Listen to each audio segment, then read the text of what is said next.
Hello, I'm Malcolm Gallagher, and this is the BVTV Top Gun Sales and Marketing channel coming to you from the studios of BizVision in the UK.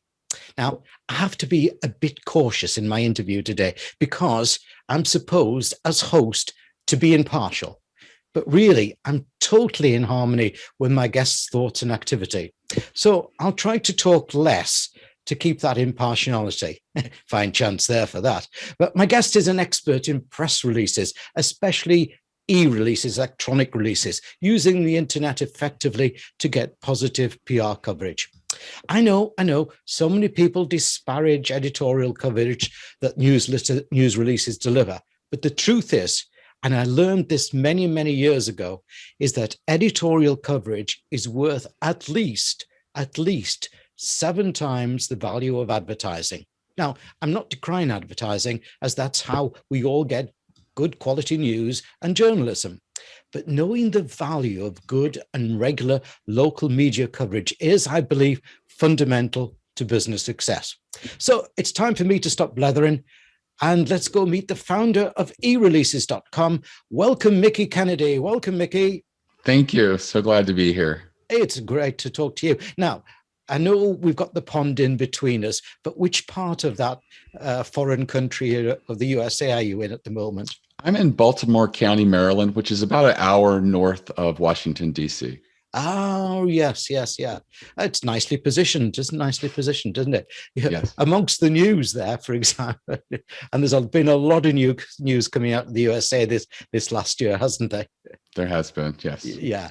Mickie, as I said in my opening piece, you don't have to sell me the value of what you do, but I do think that people need expert guidance to make their press releases effective and not something that goes on to the proverbial spike of the editor. I might be showing my age there talking about the editor's spike. But viewers and listeners, I'll be talking to Mickie in 3 parts. In my first part, I want to explore with him and let you understand the value of effective press releases. In part 2, I want to ask him, what are today's media owners, and we count ourselves as one here at BizVision with our BVTV network, what are they seeking from press releases? And is it different from pre-pandemic? And in part 3, I want to ask Mickie a little bit about, let's call it advanced press releases. Should people be aiming for a niche or looking for a media blind spot opportunity? But first, Mickie, can you briefly tell us who Mickie Kennedy is? Well, a potted history of a long 22 years of an entrepreneurial life, and what caused you to found e-releases?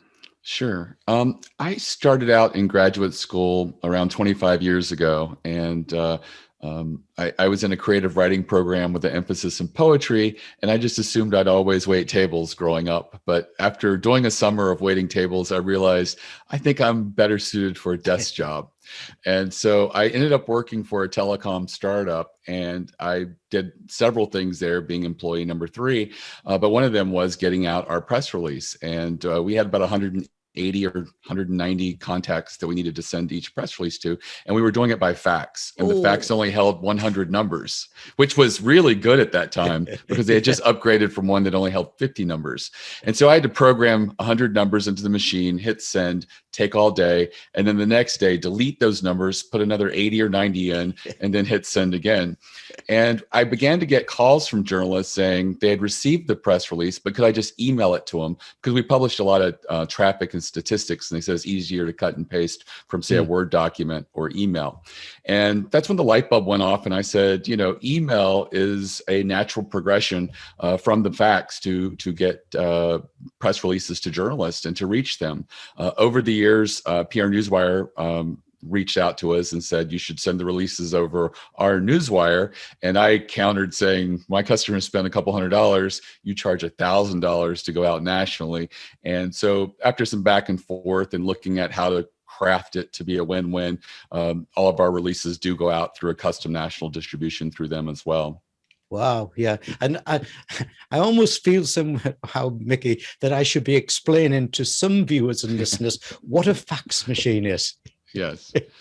It's a very antiquated way to get the news out, and I don't even have one anymore. I had someone about 2 years ago say, "Could you fax me something?" And I said, "I could scan it and email it to you. Will that work?" And they said, "Sure." Yeah. But yeah, I suppose I still have a fax machine in the closet, but I don't even know how it would work at this And I point. don't envy you programming those numbers in. I used to get my young daughters were just when they'd finished school to come into the office and do the job for us, feeding them through. Right. Okay, Mickie, let's move to part one of our chat. Can I ask you to tell us and help my viewers and listeners understand the value of effective press releases? What's good and what's a bad approach? Right. So, as far as the approaches, you want to lead with your most newsworthy aspect. And so many people say, well, we have a new product, so I guess that's going to be it. And just focus on that. But I always say, try to be a little more strategic. What is it about the launch of this product that's serving a particular niche or need? You got to remember journalists act as gatekeepers. And so they are determining whether this is content that they want to share with their audience, or whether it would be better suited to pass your contact along to the advertising department. So what you want to do is sort of realize that you're right, you're trying to fulfill the need of the audience as well as your own. And can you craft a win-win between the two so that you're still getting your message out, but you've tailored it in a way that's really speaking to that audience and is something that they want to learn about. Yeah, I once interviewed for BBC the editor of a very large local morning newspaper here in the UK, and I said, "What's a good story?" He says, "You want to be thinking about it that somebody's reading the story in the pub or the bar there, and nudge somebody and said, 'Hey, did you see this in the paper today?'" It's as exciting as that. You have to make it think that. Here's the editor is only interested in his readers, not interested in your story, are they? No, they're really not. And so you have to keep that in mind. I always tell people to learn press release strategy first, and then try to see if there's natural places that you can fit in. For example, the media loves studies, numbers, data, statistics. Could you put together a study and release it, and you being the author of it can get a lot of attention? I've recommended that for several of my clients, and what they often will do is align themselves with a small trade association so that they can get the survey sent out to those members, and that gives them a large base of people in which to get this data. And they can also co-brand with the trade association, creating sort of a win-win opportunity, giving them more credibility, and it works really well, especially in a survey where you have a couple of left field questions. Those are always the ones that the media seems to just target towards. We had an auto repair place in Pennsylvania that did one with a small trade association. And one of the questions was just open-ended. What's the strangest thing a customer has left in a car being repaired? And people, put in boa constrictor, told a story about how they got a call and said, "We left grandma in the car." And they're like, "Well, there's nobody in the car." And they're like, "Oh no, she's in an urn in the back seat, and we have a memorial in a couple of days. We have to go get her." So things like that. And those are the stories that entertain and delight people. And so it's natural that the media resonated with those and picked it up. And, this local company, auto repair place in Pennsylvania, is not an expert at anything. But they got all of this media attention, all these links to the website, all this traffic that they wanted because of that survey and study. And that's something that anyone could do with a little bit of thought. And it's so easy to run a survey through SurveyMonkey or Google Forms or something like that. So collecting the data, it's processed for you. Yeah, I love that one, and I do hope that Grandma got there for memorial in time. Same. Mickie, before we move to part two, let me just remind everyone of your website URL, website address, which viewers you can see is on the screen behind me. But for listeners, let me point it out. It's all the W's, then e-releases. So that's ereleasescom. Mickie, you have a free masterclass on press release strategy for entrepreneurs. And I think just add /plan to that URL. Is that correct? Correct. ereleases.com/plan. And it's a less than an hour of strategies, just what we were talking about, that anyone can sort of utilize and put together and be able to do a press release. It's completely free. I created it for my customers so that they would stop sending these bland, mediocre press releases and start being a little more strategic. Because if you are more strategic, your chances of getting picked up are, increased by a factor of 10 or more, depending on what you're releasing. I'm tired of seeing the same releases about a new hire at the company that the media is really not going to be that receptive to. No. So I'll just remind people again then for that masterclass, it's all the W's, ereleases.com/plan. Right, Mickie, part 2. What are today's media owners? And as I say, we count ourselves as one here at BizVision with our BVT network and our 6 podcasts. What are they seeking from press releases? And is it different from pre-pandemic? It is. People are looking for stuff right now that's a little more positive to sort of counter what we've just been through. Everybody's a little defeated. There's a lot of people rebuilding and restarting. So I find that the stories that have a more positive angle are getting picked up a lot more. We did a release last year during the pandemic for an initiative to help local restaurants. And so if your local restaurant was closed, here was a way that you could support them through this dining bond initiative. And it got picked up in over 150 places, including the Washington Post, the Wall Street Journal. Everybody wanted to promote it because everybody felt terrible about how so many restaurants are closed, so many people left without work. The bills are still coming in, and there was no real way to, help. And so it did really well. I think it did over $10 million in revenue, helped thousands of local restaurants that immediately got the money when they needed it. And, all from a single press release. And that's the leverage that can happen with a press release when you're very newsworthy and you're fulfilling a need that people wanted at the moment. And that was something positive, something that they could do rather than just sit at home and be frightened. Yeah, and I must admit, and obviously we've been in hospitality for the sector for 40 years and with our podcasts and so on. And it's a great story. But we're also carrying a lot more stories now about compassion, humanity in leaders, stress management, understanding people. We wouldn't have carried those at the end of 2019, for example. Correct. Everything's changed. Everything from, a lot of places that never allowed employees to telecommute had to allow it. And so now they recognize that this can work and that people can adjust to it. But, with that, there's been changes. There's like, how do you separate your workspace with your personal space when it's under the same roof? And so people are tackling a lot right now. And I think that, this helped to humanize us a little bit and realize that so many lives are touched and that we have to find a way to just get through it and work together. And so I think it's natural that these personal interests and human interest type things are coming to the surface, because I think that people are beginning to, take that division between personal and work and realize that we are all still personal. We're all still humans. We all have emotional reactions and are dealing and processing things. And anything we can do to support that just helps us be stronger individually and collectively. I just sneak a little extra question in here. Do you think that electronic media is now picking up more stories than, should we say, the traditional printed media? I'm not sure if it's actually reached that point yet, but I think that it's probably going to do that, if not now, very soon. I think that even the print publications are beginning to put more effort into their online presence. They're focusing more on having graphics and images and photos and more collateral than they normally would in print, because they know that the online audience likes that and is more responsive of it.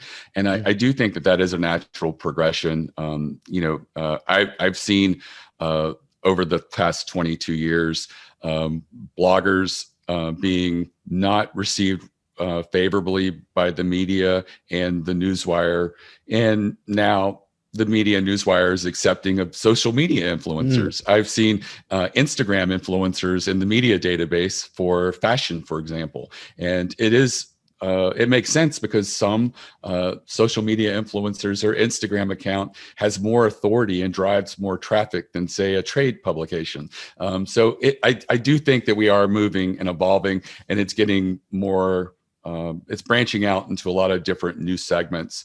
And some of the old segments may eventually decline, but I don't think they'll ever go away. I think there will always be some people for whom, print is important to them. Yeah, I came from a career working with the newspapers, and I still feel there's something sexy about holding a newspaper and not a laptop or a tablet. Sure. By the way, do you teach your clients any difference in the formation of a press release for electronic media as compared to, say, print? I don't, except for I do encourage them to take advantage of the fact that to include a logo and photo or some kind of image, because it is an opportunity to provide collateral to someone. And if it feels like a story to them that's like, it's a maybe, but there's a really good image, and they know that posting that with the story will resonate more with their audience, that could save you from being included. Where I think that with some of the more print, it's less likely to make an impact. Mickie, time for part 3. But just before that, let me remind people again of your URL. It's all the W's, ereleasescom, and then put a / plan to get it, and you can start learning something more, can't you? Yes. I want to ask you a little bit about what we may call advanced press release activity. Should people be aiming for a niche, or a niche, as you might call it over there? I think we're a niche over here, or looking for a major blind spot opportunity. And anyways, what is a blind spot? Right. So, for example, I worked with a local carpet company out of New Jersey, another company that's not newsworthy, and they had a budget and they wanted to try PR for a year. And after 5 months of taking their money, I felt horrible because nothing had happened. And so I was just talking to them like, what's your enemy? And they said, it's the big box home improvement stores. And so I didn't realize that. And they talked about how they have to market against them and why they're bad for the industry. And so we crafted a press release that spoke about how they, as a local carpet company, has to compete against the big box home improvement stores, and how they try to differentiate themselves. And it got picked up in almost all floor trade publications. There were many that we didn't even realize existed until they got the pickup. And what we found is none of them were discussing marketing. And so as a result, 2 of the publications added a marketing column. They said that they had gotten more responses from that article than anything they had published in years. And so that was a blind spot. It doesn't always work, but you have to test it. And in their case, it did phenomenally well. We continued to talk about marketing over subsequent releases and continued to get picked up. In all, they had like around 30 or 40 clips, and they published them and put them in a binder.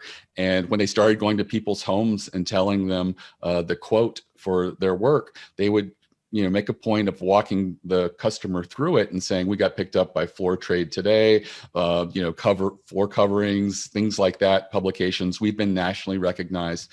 And then they said the same thing they'd always been saying. We know who's going to come into your house as an installer. All of our people are salaried. They receive benefits. The big box home improvement stores, they don't know who's coming in, and you don't know who's going to be installing, and whether they're good installers or bad installers. There's no track record with these people. And also the padding that we provide is a superior padding, and you don't get that from the big box home improvement stores. And they said, despite having said that before, coming after the credibility boost they got looking through the thing, they trusted them more, and they started closing about 20% more customers than they had previously been closing, just by using that binder, that the credibility that comes from that. 20% more. 20% more. They said that people they always were a little bit more than what the big box home improvement store was. And at the end of the day, most people said, well, it's just carpet. Let's go with the cheapest person. But I think that looking through the book and seeing these guys are really experts in the flooring industry because they've been picked up by so many places, and they're only 10 or 15% more than the big box home improvement stores. It seemed like a no-brainer from that perspective. But it was that credibility and going through the journey of seeing 30, 40 media pickups that really made the difference for them. Yeah, and it seems also likely there that with that media authenticity or authority behind your credibility, as you're saying, that you can up the price slightly. You get a better, a higher revenue.